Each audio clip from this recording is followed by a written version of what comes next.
Investigation not fair அப்படிங்கிறத வெளிப்படுத்தியிருக்காங்க. என்ஓசியை base பண்ணி தான் பெட்ரோல் பங்க் எஸ்டாப்ளிஷ் பண்ணக்கூடிய லைசன்ஸை கொடுப்பாங்க.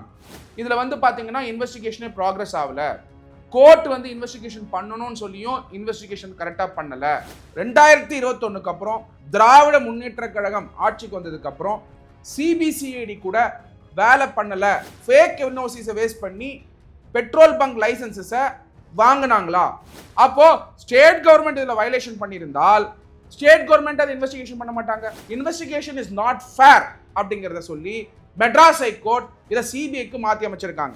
அப்போ அந்த என்ஓசி யாருக்காக கொடுக்கப்பட்டது? பெனிஃபிஷரி யாரு? லீகல் டாக்ஸ் நேயர்களுக்கு அன்பு வணக்கங்கள். மெட்ராஸ் ஹைகோர்ட்ல முக்கியமான ஒரு ஜட்மெண்ட் வந்திருக்கு. அந்த judgement ஆகப்பட்டது CBI probe into alleged fake NOCs for setting up petrol pumps in the state.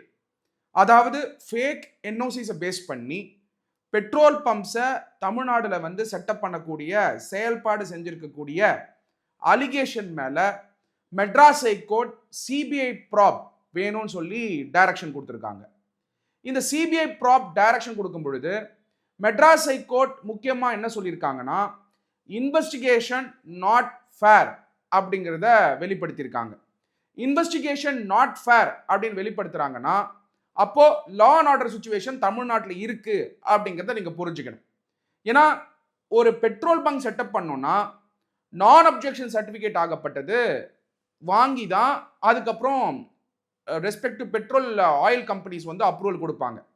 இந்த நான் அப்ஜெக்ஷன் சர்டிஃபிகேட் யார் தரணும், எப்படி வந்து ஃபேக் நடந்திருக்கு அப்படிங்கிறத கண்டறிய வேண்டிய பொறுப்பு போலீஸ் டிபார்ட்மெண்ட்டுக்கு இருக்கு. ஏன்னா கம்ப்ளைண்ட் வந்து கொடுத்துருக்காங்க. இந்த கம்ப்ளைண்ட், இந்த பெட்டிஷன் ஆகப்பட்டது VPR Menon versus the chief controller of explosives and others. VPR Menon versus the chief controller of explosives and others. இதில் WP நம்பர் 19983 ஆஃப் 2023. இந்த கேஸ் ஆகப்பட்டது ரொம்ப இம்பார்ட்டன்ட் கேஸ். எல்லா சட்ட மாணவர்களும், ஏன் லா பிராக்டிஸ் பண்ற எல்லாருமே கண்டிப்பா இதை பத்தி தெரிஞ்சுக்க வேண்டிய கட்டாயத்தில் இருக்கீங்க. அப்படி பார்க்கும் பொழுது இதுல முக்கியமா பாத்தீங்கன்னா, the Madras High Court has ordered a CBI probe into alleged incident of issuing fake no objection certificate NOC for obtaining licenses to operate petrol pumps in the state. இதுல முக்கியமா பெஞ்ச் வந்து சில டைரக்ஷன்ஸ் கொடுத்துருக்காங்க. என்ன observation கொடுத்துருக்காங்கன்னா, noting that the investigation being carried out by the state was not fair or independent, Madras High Court bench என்ன சொல்லியிருந்தாங்க, thought that it is fit to transfer the investigation to independent agency and ordered accordingly. The court added that though it was usually slow in transferring the probe to another agency in the present case, despite orders from the court, the investigation was not being carried out in a proper direction. இதுல முக்கியமான ஒரு important அப்சர்வேஷனை I am going to quote. I quote the exact words of the bench.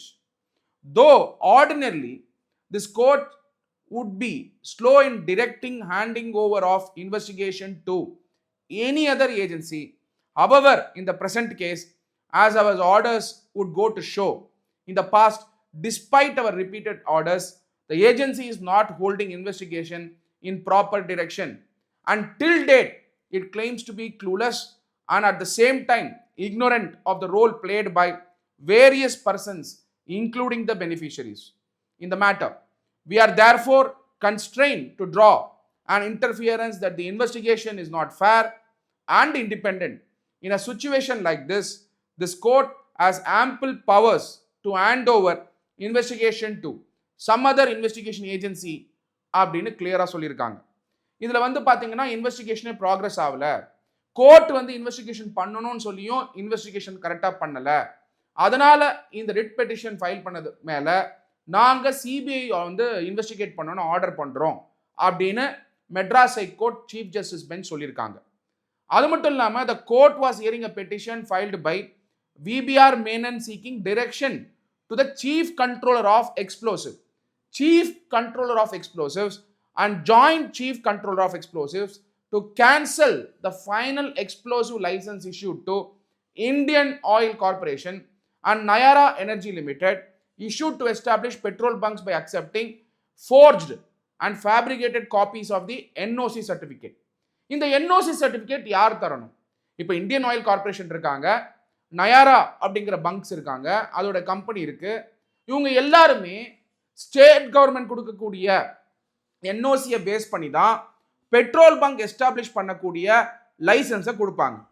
For example இந்த process எப்படி நடக்கும்னா, நீங்க வந்து petrol bunk establish பண்ணணும்னு நினைக்கிறீங்க, நீங்க ஒரு இடத்த கண்டுபிடிக்கிறீங்க, அந்த இடத்துல பெட்ரோல் பங்க் எஸ்டாப்ளிஷ் பண்ணணும்னு சொன்னாக்க ஸ்டேட் கவர்மெண்ட் கிட்ட இருந்து என்ஓசி வாங்கணும்.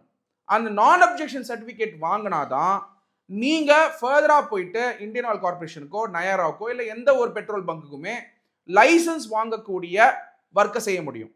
அப்ப இந்த லைசன்ஸ் கொடுக்கக்கூடிய இடத்துல யார் இருக்கா அப்படின்னு பார்த்தீங்கன்னா, Chief Controller of Explosives and Joint Controller of Explosives to cancel the final explosive license issued to Indian Oil Corporation. இவங்க தான் கேன்சல் பண்ண முடியும். அப்ப என்ஓசி கொடுக்க வேண்டிய பொறுப்புல இருக்கிறது ரொம்ப ரொம்ப நீங்க இம்பார்ட்டன்ட் அண்டர்ஸ்டாண்ட் பண்ணிக்க வேண்டியது. ரிட் பெட்டிஷன்ல ஆர்கியூ பண்ணும்போது சொல்லியிருந்தாங்க, the petitioner submitted that though the investigation was being carried out, the beneficiaries in whose favor the fake certificate was issued could not be identified and they have not been made accused in the investigation. Petitioner further submitted that beneficiaries knew they had not applied for the certificate, yet they used the fake ones to get the undue benefits. He thus argued that the beneficiaries are prima facie accused of wrongdoing, but all attempts were being made to save them. After noting the materials placed before it, the court agreed that the investigation was not being conducted in a proper manner by CBCID. Tamil Nadu அரசாங்கத்தில் police டிபார்ட்மெண்ட்ல one of the best department சொல்லக்கூடிய CBCID, நீங்க பாத்தீங்கன்னா அம்மா காலத்துலலாம் பாத்தீங்கன்னா CBCID ஆகப்பட்டது அவ்வளோ எஃபெக்டிவா வேலை பண்ணக்கூடிய ஒரு டிபார்ட்மெண்ட். 2021 அப்புறம் திராவிட முன்னேற்ற கழகம் ஆட்சிக்கு வந்ததுக்கு அப்புறம் சிபிசிஐடி கூட வேலை பண்ணல அப்படிங்கறத எப்படி தெரிஞ்சுக்கணும்னா, இந்த writ petition VPR Menon versus the chief control of explosives அவர் ஃபைல் பண்ணியிருக்கக்கூடிய ரிட் பெட்டிஷன் வழியா நம்ம புரிஞ்சுக்க முடியுது. அப்போ சிபிசிஐடி வந்து இன்வெஸ்டிகேஷன் பண்ணியிருக்கணும், பட் சிபிசிஐடி பண்ணல. தோ தேர் were materials against the beneficiaries, no case was registered against them. The court also previously mulled setting up a special investigation team to probe into the issue. The court noted that the beneficiaries were directly contacting the person to obtain no objection certificate without submitting application in the department by paying them the huge amounts. அப்போ நம்ம பார்க்க வேண்டியது என்னன்னா, 2021 அப்புறம் தமிழ்நாட்டில் புது petrol bunks எங்கெல்லாம் open பண்ணியிருக்காங்கன்னு. அப்ப புது பெட்ரோல் பங்க்ஸ் எங்கெல்லாம் ஓபன் பண்ணியிருக்காங்களோ அதுக்கு கட்டாயமா என்ஓசி கொடுத்துருக்கணுமா? அந்த என்ஓசி கொடுக்கக்கூடிய டிபார்ட்மெண்ட் எப்படி வந்து என்ஓசி கொடுத்தாங்க, இல்ல ஃபேக் என்ஓசிஸை வேஸ்ட் பண்ணி பெட்ரோல் பங்க் லைசன்சஸை வாங்கினாங்களா அப்படிங்கிற அந்த கேள்விதான் முன்வைக்க வேண்டிய கட்டாயத்தில் இருக்கும். காரணம் என்னன்னா, பெட்ரோல் பங்க் லைசன்ஸ் இன்னைக்கு தமிழ்நாட்டில் வேலை ஒரு டிபார்ட்மெண்ட்ல வேலைக்கு வாங்கி தரேன்னு சொல்லிட்டு கே நேரு அவர்கள் கிட்டத்தட்ட ஒரு வேலைக்கு 35 லட்சம் ரூபாய் வாங்கின மாதிரியான ரெக்கார்ட்ஸ் வெளில வர ஆரம்பிச்சிருக்கு, அதுவும் இடி வழக்கு வரியா. அதே மாதிரி பெட்ரோல் பங்க்ல கூட கொடுக்கக்கூடிய என்ஓசிஸ்ல ஊழல் நடந்திருக்கா, இந்த ஃபேக் சர்டிபிகேட் எப்படி ஜெனரேட் பண்ணாங்க, எப்படி வந்து பெனிஃபிஷியரிஸ்க்கு வந்து இது கொடுக்கப்பட்டது, இதை பேஸ் பண்ணி எப்படி லைசன்சஸ் வாங்கினாங்க அப்படிங்கிற இன்வெஸ்டிகேஷனை சிபிசிஐடி பண்ணியிருக்கணும். அப்போ சிபிசிஐடியே பண்ணலைன்னா அப்போ உண்மையாலே இதுல ஸ்டேட்டோட ரோல் இருக்கா அப்படிங்கிறத கண்டுபிடிக்கணும். அப்போ ஸ்டேட் கவர்மெண்ட் இதுல வயலேஷன் பண்ணியிருந்தால் ஸ்டேட் கவர்மெண்ட் அதை இன்வெஸ்டிகேஷன் பண்ண மாட்டாங்க. அதனால Madras high court chief justice bench வந்து இதை சிபிஐக்கு மாற்றி அமைச்சிருக்காங்க. ஸோ இது நல்லா புரிஞ்சுக்க வேண்டிய கட்டாயத்தில் இருக்கும். ஏன்னா சட்ட மாணவர்கள் எல்லாம் இதை கண்டிப்பாக தெரிஞ்சுக்கணும். எப்போ வந்து ரிட் பெட்டிஷனை பேஸ் பண்ணி ஒரு கான்ஸ்டிடியூஷனல் கோர்ட்டும் ஹை கோர்ட்ஸும் சிபிஐக்கு மாற்றி அமைப்பாங்க அப்படிங்கிறத தெரிஞ்சுக்கணும். ஜென்ரலாகவே ஸ்டேட் இன்வெஸ்டிகேஷனை சிபிஐக்கு மாற்றி அமைக்கிறது எக்ஸப்ஷனல் சுச்சுவேஷனில் தான் முடியும். அப்போ இது ஏன் எக்ஸப்ஷனல் சுச்சுவேஷன் ஆகுதுன்னா, பலமுறை கோர்ட் டைரக்ட் பண்ணியும் ரெஸ்பெக்டிவ் ஸ்டேட் கவர்மெண்ட்டுடைய டிபார்ட்மெண்ட் சிபிசிஐடி இந்த இன்வெஸ்டிகேஷனை ஃபேரா பண்ணல அப்படிங்கிற ஒப்பீனியனுக்கு வந்ததுக்கு அப்புறம் தான் மெட்ராஸ் ஹைகோர்ட் வந்து இதை சிபிஐக்கு மாற்றி அமைக்கிறாங்க. அப்படி பார்க்கும் பொழுது the court noted that as per the procedure NOCs would have been issued only after conducting spot investigation. NOCs எப்ப இஷ்யூ பண்ணிருப்பாங்கன்னா ஸ்பாட் இன்ஸ்பெக்ஷன் பண்ணி தான் கொடுத்துருக்கணும். அப்ப ஸ்பாட் இன்ஸ்பெக்ஷன் நடந்ததா அப்படிங்கறது கேள்வியும் வருது, which was not done in the present case. அப்ப NOC கொடுக்கிறதுக்கு முன்னாடி ஸ்பாட் இன்ஸ்பெக்ஷன் பண்ணலனா எப்படி வந்து லைசன்ஸை கொடுத்தாங்க அப்படிங்கிற கேள்வியும் எழ ஆரம்பிச்சிருக்கு. The court was thus convinced of the role that the beneficiaries played in the entire racket. அப்போ அந்த பெனிஃபிஷியரி யாருக்கு லைசன்ஸ் கிடைச்சிருக்கோ இந்த ராக்கெட்ல வந்து அவங்க தான் மெயின் அக்யூஸ்ட் அப்படிங்கிற மாதிரியான பாயிண்ட்டை நம்மளால புரிஞ்சுக்க முடியுது. The court noted that multiple materials the CBCID had registered cases only against those who had issued the fake NOCs. யாரு fake NOCs இஷ்யூ பண்ணாங்களோ அவங்க மேல தான் கேஸ் ரெஜிஸ்டர் பண்ணிருக்காங்களே தவிர not against those who had benefited from them. யாரு அந்த NOC வழியா benefit ஆனாங்களோ அவங்க மேல கேஸ் ரெஜிஸ்டர் பண்ணாம யாரு ஃபேக் சர்டிபிகேட் இஷ்யூ பண்ணாங்களோ அவங்க மேல கேஸ் ரெஜிஸ்டர் பண்ணிருக்கிறதுனாலேயே உண்மைத்துவம் இல்ல, இன்வெஸ்டிகேஷன் இஸ் நாட் ஃபேர் அப்படிங்கறத சீஃப் ஜஸ்டிஸ் பெஞ்ச் வந்து அப்சர்வேஷனாவே கொடுத்திருக்காங்க. I quote the exact words of the Madras High Court. We have no hesitation in saying that the matter in which the investigation has been held or any further investigation that is going on is not in proper direction. The investigation agency has registered offences only against those who are involved in preparing fake no objection certificate except in Erode and Dindigul districts. In other cases, the role of beneficiaries have not been examined. Despite our directions issued from time to time, the court noted. So, Dindigul, Erode la mattum தான் பெனிஃபிஷியரிஸை வந்து accused add பண்ணியிருக்காங்களே தவிர மற்ற இடங்கள் எல்லாமே fake certificate யார் issue பண்ணாங்களோ அவங்கள தான் அக்யூஸ்ட் ஆட் பண்ணியிருக்காங்க. அப்போ பெனிஃபிஷியரிஸ் யாரா இருக்க வாய்ப்பு உண்டு? பெனிஃபிஷியரிஸ் யாரா இருக்க வாய்ப்பு உண்டு? அந்தந்த லொக்கேஷன்ல இருக்கக்கூடிய ஸ்டேட் இன்ஃப்ளூயன்ஸ் பண்ணக்கூடிய இடத்துல இருக்கிறது ஒரு பொலிட்டிக்கல் பார்ட்டியோட ரெப்ரசன்டேட்டிவ்ஸா இருக்கிறதுக்கான வாய்ப்புகள் உண்டு.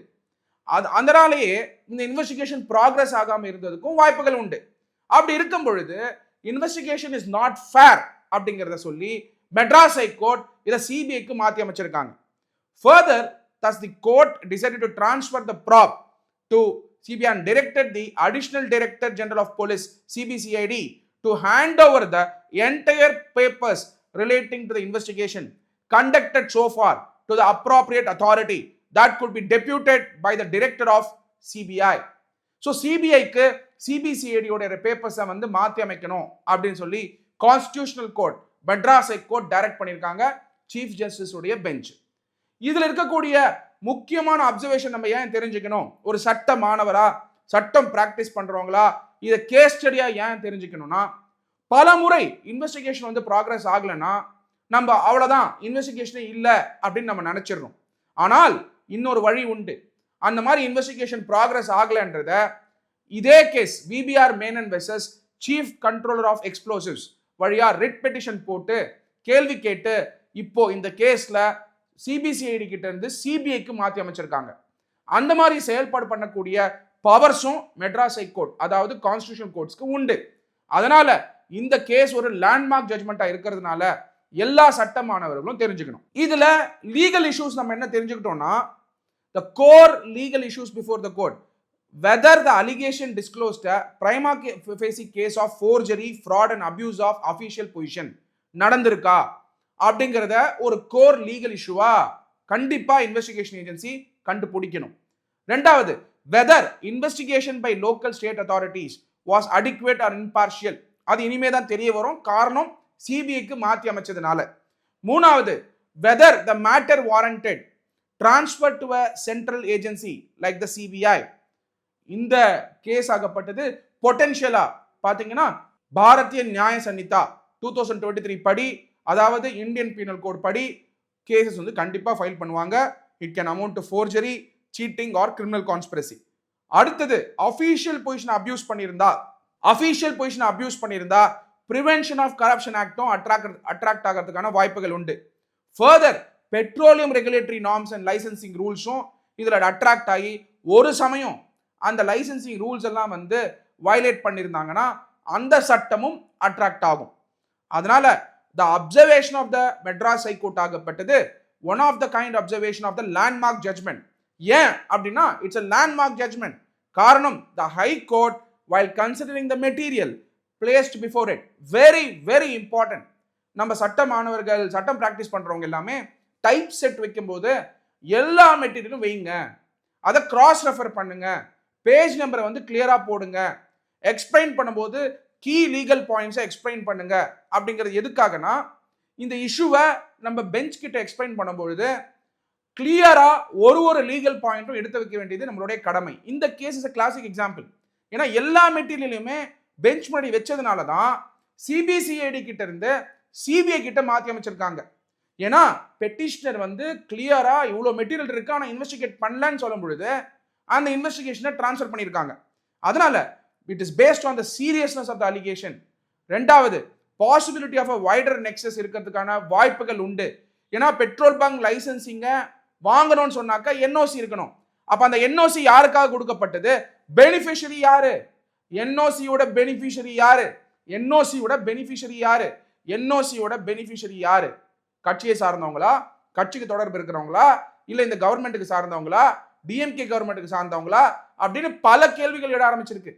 அதனால சிபிசிஐடி இன்வெஸ்டிகேட் பண்ணலையா அப்படிங்கிற அந்த கொஸ்டின் வைக்கும் போது தான் இந்த மேட்டரை சிபிஐக்கு மாற்றி அமைச்சிருக்காங்க. The need for a fair, independent and credible investigation. ஏன் சிபிஐக்கு மாற்றி அமைக்கிறாங்க ஜென்ரலா கோர்ட்னா, மேட்டர் இன்வால்வ்ஸ் பப்ளிக் கான்ஃபிடன்ஸ். இன்னைக்கு பெட்ரோல் பங்க்ஸ் வந்து தமிழ்நாடு முழுக்க எஸ்டாப்ளிஷ் ஆயிருக்கு அப்படின்னாக்க கண்டிப்பா என்ஓசிசி இல்லாம அந்த பெட்ரோல் பங்கை ப்ராப்பர் என்ஓசிசி இல்லாம ஃபேக் என்ஓசிசி வாங்கியிருந்தா லைசன்சிங் ரூல்ஸை வயலேட் பண்ணியிருக்காங்க. அதனால பப்ளிக் கான்ஃபிடன்ஸ் போயிடும். ரெண்டாவது, allegations are against state machinery itself. NOC யார் கொடுத்தா, எப்படி கொடுத்தா அப்படிங்கிற அந்த கொஸ்டின் வர ஆரம்பிச்சிருக்கு.